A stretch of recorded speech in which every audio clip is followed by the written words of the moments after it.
தமிழக முதலமைச்சர் மு.க.ஸ்டாலின் மயிலாடுதுறையில் மணம்பந்தல் ஊராட்சியில் கட்டப்பட்ட புதிய மாவட்ட ஆட்சியர் அலுவலகத்தை திறந்து வைத்தார். இதைத் தொடர்ந்து 655 கோடி மதிப்பிலான பல்வேறு புதிய கட்டடங்களுக்கு அடிக்கல் நாட்டும் விழா மற்றும் நிறைவு செய்யப்பட்ட கட்டடங்களுக்கான திறப்பு விழாவை காணொலி காட்சி மூலம் தொடங்கி வைத்தார்.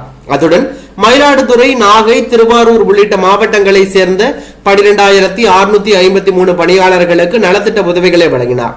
இதனைத் தொடர்ந்து முதலமைச்சர் மு.க.ஸ்டாலின் தற்போது சமூக வலைதளத்தில் நானும் ஒரு டெல்டாக்காரன் என்ற பாச உணர்வோடு மயிலாடுதுறை, திருவாரூர், நாகை மாவட்ட மக்களுக்கான திட்டப்பணிகளை தொடங்கி வைத்தேன்.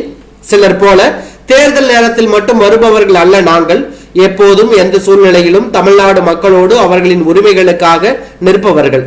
நாம் என்றும் மக்கள் பக்கம், மக்கள் என்றும் நம் பக்கம் என பதிவிட்டுள்ளார்.